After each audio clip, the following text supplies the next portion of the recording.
This week on the front page, an astonishing duel at Punchestown. Great races at Haydock and Ascot. A head-to-head between James Stevens and David Jennings about two great jockeys, and a great horse. Constitution Hill is back at Newcastle on Saturday. All that and more. Yes, welcome to this week's show. Loads to discuss. I am Lee Mottershead. I'm joined on our other sofa, 90 degrees to this one, by Lewis Porteous, James Stevens. Hello, boys. Right, so we're going to crack on with weekend review. What a weekend it is to review as well. We'll start with Punchestown. Yesterday, the John Durkan Chase. An array of stars lined up in the contest, and yet only two mattered at the end of the race. Lewis, Gaelic Warrior, Factor File, massive head-to-head, pulled enormously clear. What was your take on it? I thought the finish in particular was a real good spectacle. I thought it was a real good weekend for jumps racing, to be honest. Yeah. In Britain and Ireland, it was there was just something for everyone.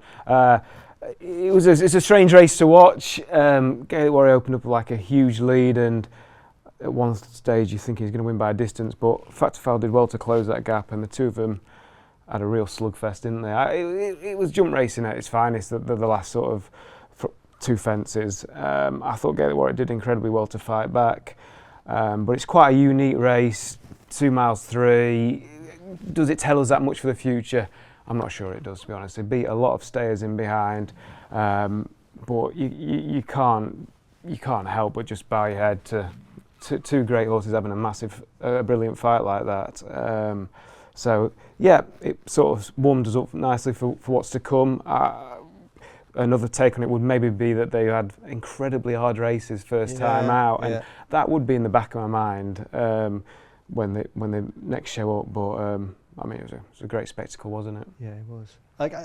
James, I guess you can't take it too literally, because if you looked at how far those two horses pulled clear of the rest, if you were saying that horses like Heartwood ran their race, then you'd be giving those front two Arkle type ratings. So clearly those who were well beaten, they've either not run the race, or it was never a race in which they were going to be that competitive because it was the first run of the season over an inadequate distance, etc., etc., etc. But if you look at the front two horses, Gaelic Warrior heads now to King George. We don't quite know whether Factor File will or he won't presumably head towards the Ryanair Chase eventually. Those two horses, will that prove to have been the day when we saw them at their very best, or are you looking to the months ahead and still thinking there are very big races to be won with those two horses? Good question, and I think Lewis is right, they had hard races, but one of the first lessons you have to have is always take first runs with caution, because as you say, you're looking at the Gold Cup winner beaten 52 lengths. I mean, he'd be a Forborough Gold Cup winner rather than a Cheltenham Gold Cup winner on that form. See what you did there? Yeah, I think they're definitely going to improve. I think there will be better days for these horses, because even the front two. Yes, because the way I look at it would be that, well, nothing in behind really got into it, and they didn't run their race. They massively underperformed, so I wouldn't inflate their ratings. I would actually possibly just be quite cautious with them. I thought Gaelic Warrior, as Lewis said, was exceptional to fight back. I would like to see him in a King George. I think that would be a good race for him. Factor File, he's an interesting horse, and I just can't work him out. I just think he fits the mould of the Ryanair Chase is his day, and that's just his race, and he will fire in that day. And he looked unbeatable last year. Like, he looked so good, and I thought over this distance on Sunday it'd be very difficult to beat. But he was. I think that'll be his day. I think he'll warm up towards it throughout the rest of the season. I think his season will probably be aimed towards it, and also fill up that Gold Cup role if there's anything wrong with the other McManus horse. I know the way you're thinking. Chris Cook took the mickey at me last week for saying I like Final Demand at 7-4 for the Brown Advisory. 2-1 Factor File Ryanair Chase. I did see that, and I also saw he then did a column about it to really. He wrote an entire column basically ridiculing me without naming me. I mean, that is. I mean, I'd rather not be named if I'm going to be ridiculed, to be fair. But I mean, I look forward to the Wednesday in March, because you could be so smug. I'm hoping by then he's 9-4 on. Yeah. Would I back him for a Ryanair Chase? Absolutely not at that price, because there's just too much to change. And you look at his price now and you go, well, what would happen in between that would lead him to becoming massively shorter. And as I say, I think he'll be fairly steady, and then he'll probably be very good at Cheltenham. So I think what would happen. So I don't think his price is necessarily going to shorten. Yeah. Of those that were well beaten, Lewis, Lecky Watson was never cited. Ditto Iron Maximus. Ditto Another Way You're Thinking. But I still think Another Way You're Thinking is the Gold Cup winner. Well, he's the Gold Cup winner. But I think he's this season's Gold Cup winner as well. He was pushed out to 4-1.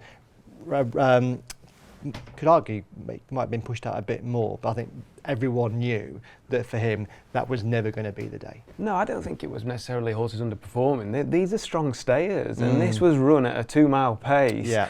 So let's not get carried away. I know the way you're thinking was stuffed 3 times before his Gold Cup. Well, at least 2, because he was better in the Irish Gold Cup. Savills, he wasn't great. An Irish Gold Cup, he got it to win 7.5 lengths. So it was a gentle improvement. And they're training him for a Gold Cup, so they're not going to go and lose the race by trying to force him along early in a race run like that. So he's not really, it doesn't take anything away from him. He's a 3 mile 3 horse at Cheltenham.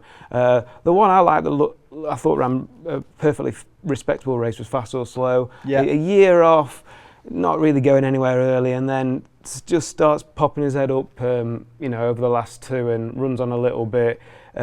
Holder easy get, he's he needs to stay in distance now. He was still going well in that Gold Cup 2 seasons ago when he fell. I think that horse has got a big day in him. Let's rewind back to Saturday now. I don't think we need to say much about Lossiemouth doing, in the sense that she was great, but she did what we expected she'd do. So I was at Haydock, you were at Ascot. Let's go with Ascot first. Jango Baie, the 1965 chase. He was better than I thought he would be. I probably thought he'd win, but I didn't think he'd win with that much authority. I didn't see that coming, I'll be completely honest. I was really taken by that.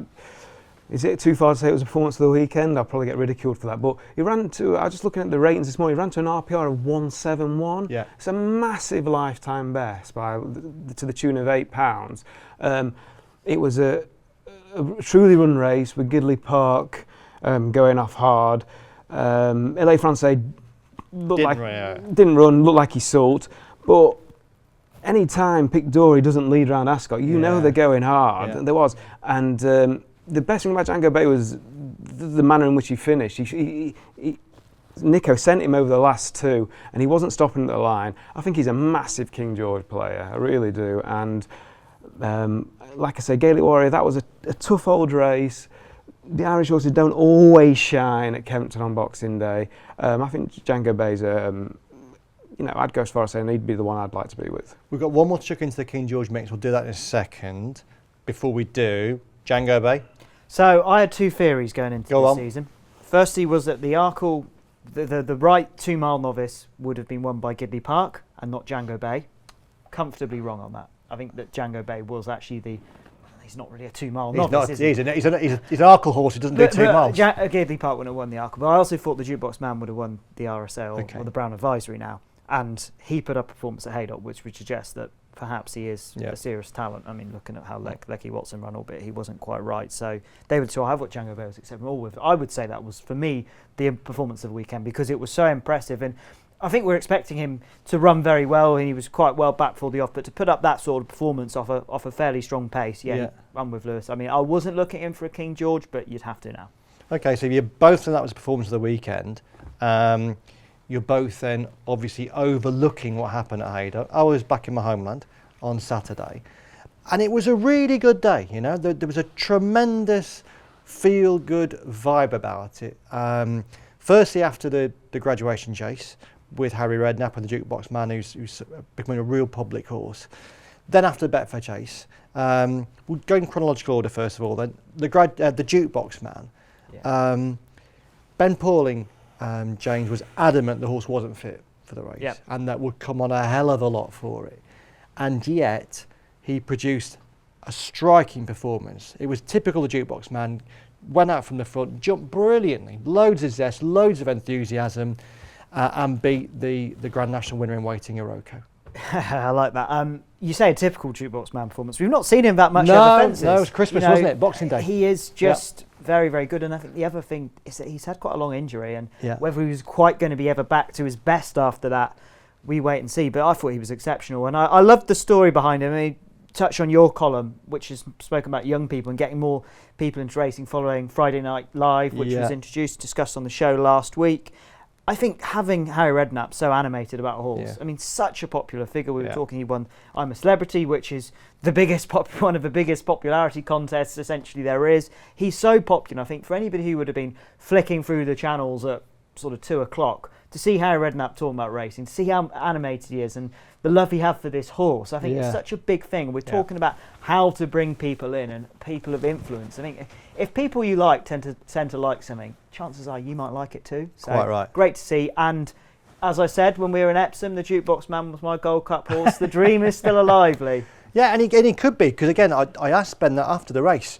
You know, he was all King George Kempton Tour, but I said, you know, is he a Gold Cup horse? And he was saying, well, look, you'd have to think Ryanair or Gold Cup, and if you're thinking about both, you have to go Gold Cup. And Gold Cups are about rhythm as well, and he gets into a rhythm. They are, and I think Kempton will be particularly interesting because he's got to go there now, having won the Corto Star last year, so impressive. It's that time of year, isn't it, where like all these good horses seem to be winning and they're all going towards the King George. Which is great, because some recent King Georges haven't been that inspiring. But this one, Lewis, if you have those 3 horses, Gaelic Warrior, the Jukebox Man, Jango, Baie, maybe even Factor File as well, could be a humdinger of a King George.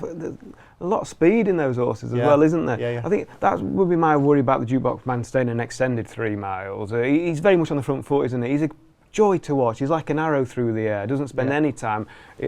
I think maybe I would temper my enthusiasm a little bit. He beat a Rocco, like you say, a horse on a national trail. It was a graduation chase. The RPRs are well off, say, a Gaelic Warrior or a Jango Baie at this stage. But it's potential with that horse, isn't it? But yeah, I see him more as a forceful Ryanair horse down the line. Okay. But the King George is shaping up to be, what it should be, a Christmas highlight. Yeah, absolutely. Just go back to Rocco quickly. I've seldom seen a trainer or a joint trainer look as happy as Oliver Greenall looked after the race. He was beaming, as was Dan Skelton after the Better Fair Chase, where the horse comes in. I mean, Harry Skelton has done a great ITV winning interview afterwards, where the lad's in bits. His wife Bridget gave birth to Anna, their second child, on Thursday at 4:35, so no wonder he's in bits. But then as the horse gets in and Harry gets off and Dan's being interviewed, loads of racegoers behind him start singing Winter Wonderland tune of There's Only One Dan Skelton. You know, singing a song, walk along in a Skelton Wonderland. You could hear that on TV at Ascot. It's fantastic. You know, like you're thinking, where the heck's that coming from? Yeah, and it Great was scenes. Really upbeat. What about the horse himself, Lewis? I mean, he's won a Better Fair Chase basically on the bridle. Yeah. Same 2 horses that fought out the race last year, fought out the race this year, but a very different outcome. Didn't get the final fence wrong, but again, he won it on the bridle, but he's beaten Royal Pagaille. What does that tell you? Royal Pagaille at Haydog is a different beast. Yeah. The only horse to have beaten Royal Pagaille in a Betfair Chase previously was A. Plutard, who won a Gold Cup. Yeah. So don't let Royal Pagaille hold Grey Dawning back. It shouldn't. It was a masterful performance. He was on the bridle till after the last. I'm watching it on TV and I'm thinking, is he sat on anything? Is he sat on anything? Yeah. And when he let him down just before the line, I actually think he was sat on something. Do you? Yeah. He had to go again. He did put a few lengths on Royal Pagaille right at the finish, and it was a Gold Cup-esque performance. It was a horse that Dan said it with 1 run in the Gold Cup, and you think, you've got to play him like that this season. It looked like an improved horse, and I think it's just the manner he did it. He travelled all over them. Time will tell in that last furlong at Cheltenham whether he's a one man or something like that. But at this stage, I thought 16-1 about the Gold Cup is a big price. Well, it's interesting because I mean we've got DJ coming on the show in a little bit to talk about Paul Townend, who he believes is an underrated jockey. James, 16-1 Grey Dawning. Is he still an underrated chaser? Yes, I think so. But is it? You don't sound convinced. I'm not convinced. Is it? I'm just going. Is that a good price or not? Because you said 16-1. Is he underrated? I think Probably not anymore, because he has now put up a Grade 1 performance, and a proper Grade 1 performance as well. And agree completely what Lewis says about Royal Baie. I think we talked a bit about Dan Skelton. Grey Dawning is a classic type of horse that Dan Skelton has done so well with, because he's improved throughout his career, but he's been campaigned where Dan Skelton is going, right, we can win this race and we can win this race, and you know what, that's tempting. The Gold Cup was tempting last year. He could have easily gone there, and who knows how well he could have run, but they didn't, because they wanted to try and do other things and to do what's best for the horse. But this is a classic example of a horse going, the horses basically said, you've got to run me in a Gold Cup, really. That is a Gold Cup performance. Yeah. Like, you cannot run that well in a Betfair Chase, win that well, stay so strongly, and I completely agree as well with Lewis in that he didn't look to be tiring. He looked like stamina would be okay for the extra test. You can't just sit there and go, well, no, you can't not run him in a Gold Cup. He's definitely he a has Gold Cup. thrown himself in the picture, and that rarely happens. Rarely happens. And given how few British trained horses we've had in Gold Cups, on one day, Jango, Baie, the Jukebox Man, and Grey Dawning, three horses who all you could see in a Gold Cup. Very encouraging. But it's great. It's great to see, because we know what's happened at Cheltenham. I mean, let's not get carried away. It's the start of a season. A lot's going to change. We know Willie Mullins tends to really play his hands from December onwards. So sitting back and going, well, it's not all about Willie Mullins. Who knows? A lot will change throughout the course of a season. But it's great to have not just a range of trainers winning, but a range of owners winning. And that's what the jump season needs. I mean, the whole idea that one man and one stable completely whitewashes everyone else, it's not really healthy for a sport. And so anytime you get a weekend like this, it's great, but don't count your chickens. Another great day, another great weekend for Dan Skelton. He had a big winner where you were, Lewis Calico, in the 2 mile handicap chase. 2 big winners at Haydock. And just another aspect into Dan's day, Cabral de Mata ran away with that 2.5 mile handicap hurdle, probably stay as hurdle horse potentially. But he runs for Neil and Alfie Smith, who last season had the horse trained with Paul Nicholls. Last weekend, I referenced in my piece from Cheltenham that Dan ran a horse, a juvenile, for Johnny and Samantha Delahaye. They've never previously had horses with anyone but Paul Nicholls. They still clearly do have horses with Paul Nicholls, but they've also now got horses with Dan. And during the week, we saw at Arcana in Deauville 2 relatively new owners, Mark and Lindy O'Hare, spending 1.23 million quid on 2 youngsters. I mean, not only is Dan packed full now with top horses, but the owners are going there now as well. He's becoming a really attractive proposition for the big spending owners. It's funny when you talk about Mullins, because it's kind of that effect a little bit. The way the owners are gravitating there, they're all thinking, this guy is a bit of a game changer. He's ripping up the rule book here. He's somehow bridged the gap to Nicholls and Henderson, and within a season or 2, he's leapfrogged them, and everybody wants a piece of it. And that is how who knows how big this could become. They sort of close the breeding operation down there to create more space for this ever-growing yard. I just wonder what the number is down there now, and it's only getting bigger. Owners love success. They chase success. They follow success, and that's what Dan's having.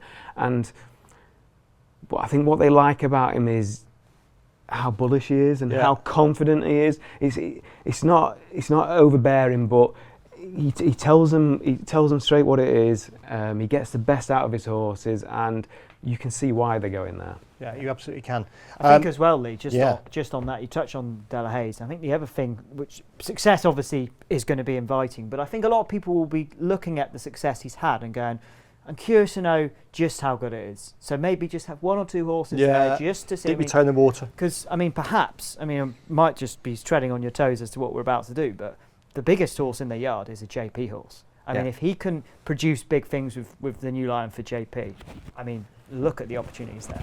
Right, now for something completely different. David Jennings, who is not averse to getting people hot under the collar, has done it again with his column on Saturday, in which, actually, there's no point in me saying what DJ wrote. DJ, who is joining us now very kindly on his day off. DJ, just explain what you wrote in your column and why you wrote it.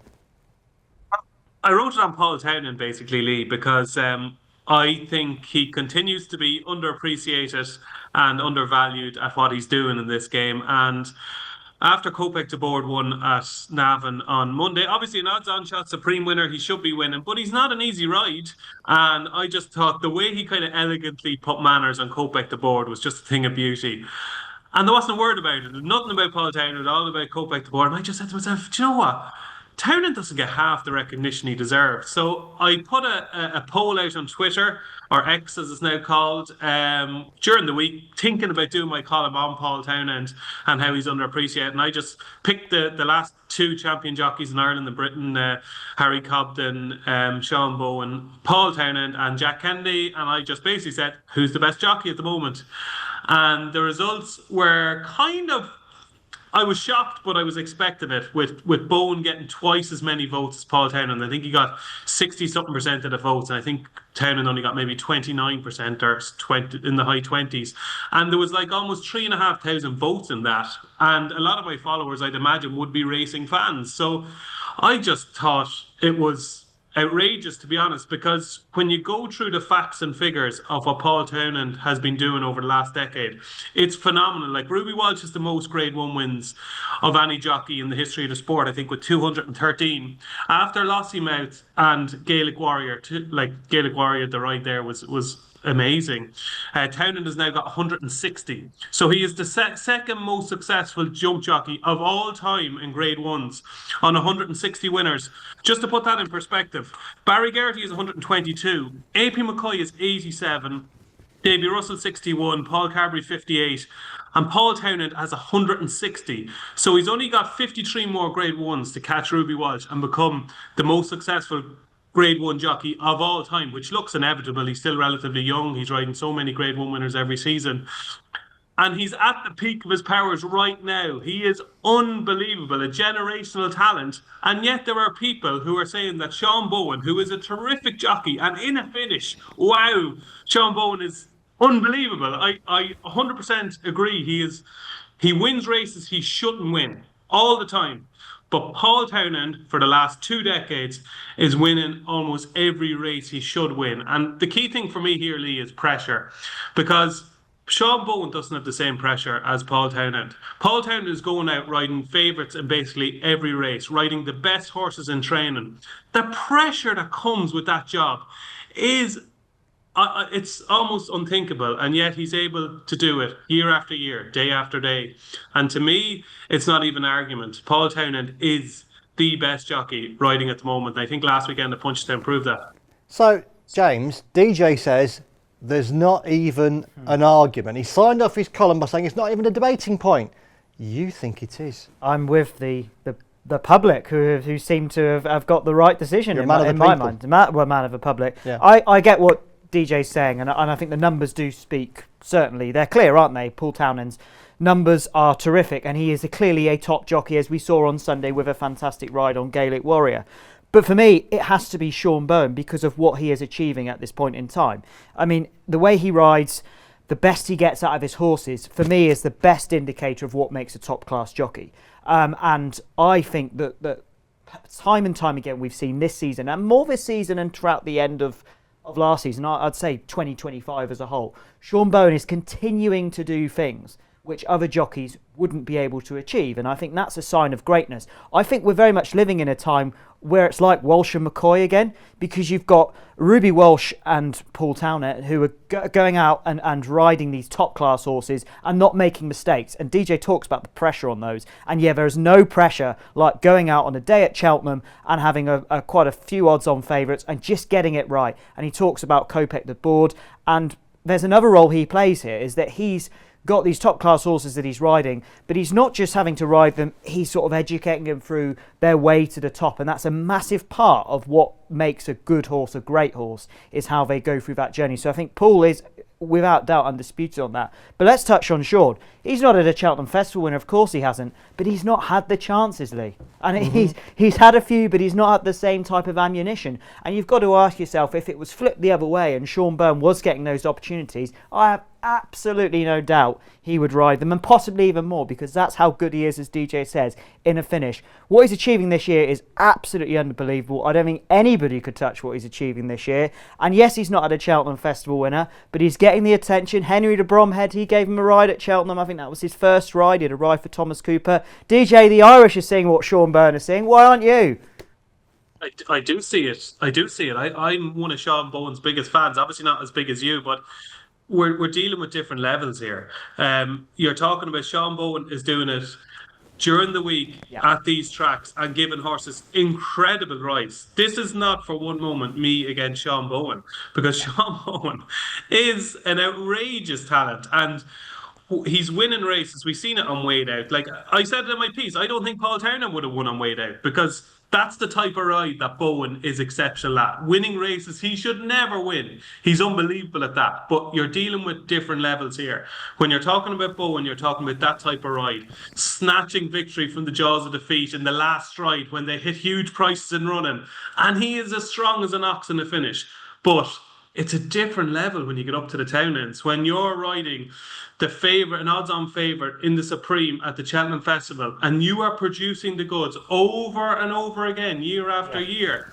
Like, you're talking about chalk and cheese here with this argument, because but then he's not had the opportunity, there are two different levels, James. But yeah, there are two different levels, and I completely agree that what he's doing in the midweek and perhaps on the lesser days, there's a difference between a midweek, there's a big Saturday, and there's a big festival. And you're looking at it going, well, he's unproven in those big festivals. But my point would be is that perhaps this is the time. You said, sorry to cut across you, you said if Sean Bowen was getting the same opportunities as Paul Townend, he would ride even more winners than Paul Townend would. I think that's a ridiculous thing. I think he possibly could. I'm not saying it's absolutely certain, but you don't know, because he's continuing to ride winners, which you wouldn't expect him to. He's continued to, what I would say, overachieve to a level that nobody else can match. And from the evidence I see, he's continuing to overachieve. So if he was given the opportunities, whether it's Paul Townend, whether it's the opportunity at another big stable, then why is there no reason to think he wouldn't necessarily continue to overachieve just because it's a different calibre of race? I get that it's more difficult, but what I see from him is just absolutely outstanding. I think he's riding out of his skin. And listen, Paul's a fantastic jockey, but every time I see Sean, he continues to overachieve, and I don't know why necessarily that would change if he was somewhere else. Well, fascinating stuff, guys. Just before we go, DJ, Corto Denman? Oh, Pardo. Corto. James? Yeah, definitely Corto. Classy horse, could do it any distance. I'm glad we agree. What a beautiful way to finish. And you're both wrong, it's Harry Cobden. DJ, before we let you go, up in the ante tomorrow, what we got to look forward to? Yeah, back again for episode 2 in the new series. Good to get back up and running last week, and Johnny Dineen's final series. So you have to, as we said on the show, you have to take advantage of him while he's here. So tune in at 6 o'clock.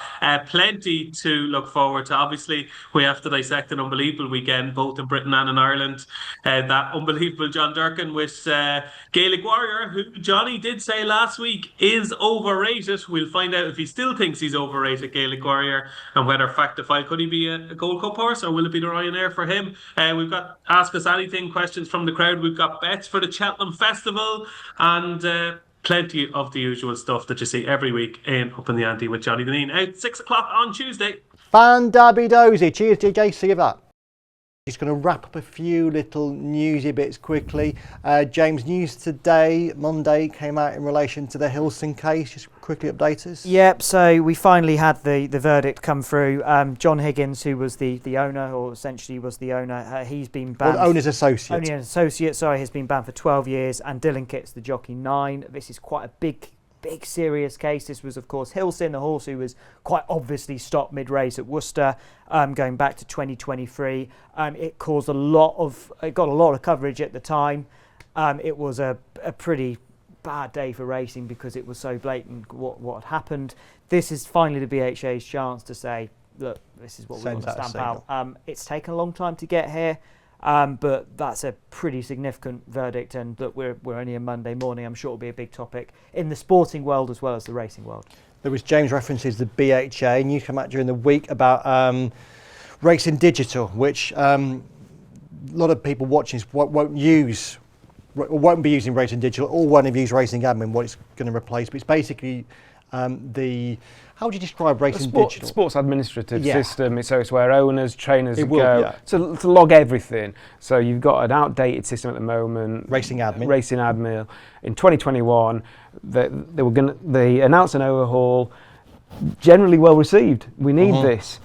A deadline for 2024, and here we are coming to the end of 2025. No sign of the white smoke coming out the chimney, and colossal amount of money spent on this. 5.9 million by the BHA. Yeah. And most worrying to me is that no one can answer why we're behind. No. When we might get progress. Who is steering this ship? It's a collaboration, and to me, if they haven't got answers, it's maybe because they don't know themselves, and that's what's the huge worry about this. And at a time when when money is at a premium. And I agree completely in the sense that when Alan Switzer from the BHA came out with the numbers last week, neither the BHA nor Weatherby's, they're working on this together, neither really could say much about why, or neither would say much about why we're so far behind. Why has it gone wrong? There has to be some sort of accountability. Why has it gone wrong? Yeah. Why is it overrun? And what timescale are you now working to? And nobody can answer it, Lee. No, they can't. We will get answers on Wednesday regarding the budget. We said so much on this programme about the budget that comes along on Wednesday when Rachel Reeves gets to the dispatch box at 12:30. No point discussing it now because we're going to find out on Wednesday what's going to happen. There will be a special front page show on Wednesday with Tom Kerr in this chair looking at what has been announced and what the implications are for the racing and betting industries. Subsequent to that, on Saturday, we've got another great day of racing to look forward to. It's a Coral Gold Cup at Newbury, but this year, Newbury's Great Handicap Chase has actually been trumped, or will be trumped in terms of interest, because at Newcastle, guys, whoa, a fighting fifth to end all fighting fifths. Constitution Hill back on a racecourse after his dire spring. The new one who's currently champion hurdle favourite. Amsterdam, a potential superstar for Willie Mullins. And we shouldn't forget Golden Ace, who won the champion hurdle, is in there too. As we talk now, final confirmations haven't gone through, but those 4 horses have been confirmed. They might end up being the only 4 runners in the race. James. I mean, I've already got excited, haven't I? It's an absolute First of all, Constitution Hill. Will he do a sprint to Sacra? Will he come back? No, I don't think he will. Misery girls. I think that it's a huge ask, and I think he'll come back to a very, very high level. But will he come back to the same level we've seen of him? I don't think so. It's only Christmas. He won the Christmas hurdle. It is, but I don't see it. I think it's too much to ask. There were some pretty worrying signs towards the end of last season, particularly at Punchestown, where he was a little bit reluctant to even But maybe that was because he'd been on the deck twice and he thought, I don't really fancy this. Possibly, but who knows? I'm just going to take him on. I think at this point in time, looking at the betting, I'd want to be with Amsterdam just because he is a bit of potential. And the only worry with him is we thought we was going to see him on Saturday and we didn't, and now we're going to see him a week later. It was what the Mullins' plan was, and any time things don't potentially. But Willie Mullins does change his plans. Of course he does. He holds that right to do that, and he absolutely has that right. I mean, I'll be honest, it's not a race I'll be sitting and looking at from a punting perspective. I'll be watching it as a spectacle. But I'm so far on the Amsterdam camp for the champion hurdle, so I will be. Really? Yes, I am. Actually, before Stateman went out, I thought he would be a bit of value. So. What price do you get? 16s. Okay, so I've got a 74 final man. You got a 16s one Amsterdam. Yeah, well, we'll talk about value, but it could be 16s again on Saturday. Who knows? But a brilliant race, and I really hope they all turn up. Lewis, what do you expect to happen? What do you hope will happen? Slightly rewind, if you don't mind. Go on, rewind. I just think the debate about Consuers got slightly confused. As in, he was a sick horse with a colic. It was very serious. That almost gets forgotten. And he did come back. They did get him back. He won. He beat Lossiemouth in a Christmas hurdle. So he was back. Now, what the question on Saturday is, have they sorted his jumping out? That's his Achilles heel. He won the Christmas hurdle. He romped home in the International against nothing, I know that. And that's where he made his first mistake. He took off too soon in the champion hurdle. Carbon copy fall at Aintree. Awful fall at Aintree. And by Punchestown, he's fallen out of love. Yeah. But it's his jumping. If he's a slick Constitution Hill that we all know, and remember that last time he won the Fighting Fifth, it was poetry. Yeah. I still think if Constitution Hill jumps like that, I think he'll win on Saturday. I still believe that what we saw in the Christmas hurdle was the engine is there. It's just a little bit of mind, and it's about the jumping. So if that's the questions, and no one can answer that till Saturday. He might look at those padded hurdles and think, I don't fancy this again. But I think he did get him back. I think people forget that. Yeah.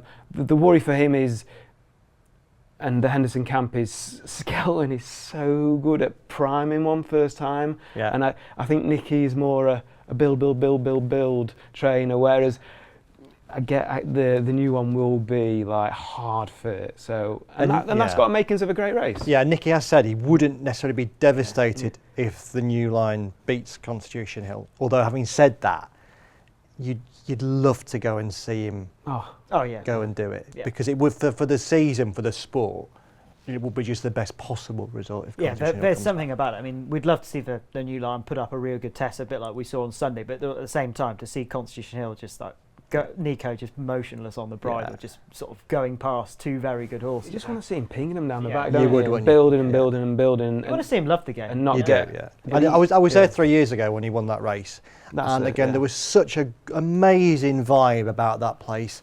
There was such a great vibe about Haydock on Saturday. So we've got Newcastle this Saturday, Aintree next Saturday. If you're a fan of Northern Jump racing, you've got loads to look forward to and look back on. And the Coral Gold Cup. And, good race. And you've had a I've also got the changing man here because I think his luck is finally going to change. I mean, he's been a costly horse to follow. Let's not go into the heartbreak here. The battle scars are there. Yeah. I think they might change a bit of headgear for him this time. Okay. I hope that ekes out a bit of improvement. So I'm with him. There's been a bit of support from him, and obviously, I mean, Lewis is going to see Joe Tizard. Well, I was about to give a plug. Yeah. So what time are you leaving tomorrow morning, Lewis? Whisper in his ear and tell him to win for me. 4:40. It's a 7:15 meet, so which is probably a 4:30 set off from Hertfordshire. But yeah, don't get the violins out. I'm lucky to be going down there. Yeah. But since I did the stable tour, they haven't stopped winning. So in astonishing form. Yeah. I mean, geez, that stable is absolutely on fire. I'll take the credit. Yeah, 17 winners November, 30% strike rate, packed full of youngsters. It's nice because it's not going to happen overnight. Britain getting back on a level playing field, but a lot of them are stocked with young horses. Today's hurdlers are tomorrow's chasers, etc., etc. So you just hope it can slowly start to turn. Yes, absolutely. Well, we've had loads in this show, haven't we? There'll be loads in the show on Wednesday when Tom's back to talk about the front page. Guys, thank you so much. That was wonderful. Really enjoyed that. Hope you enjoyed that. Hope you enjoyed a great week of racing, building towards Newcastle and Newbury on Saturday. See you soon. Bye-bye.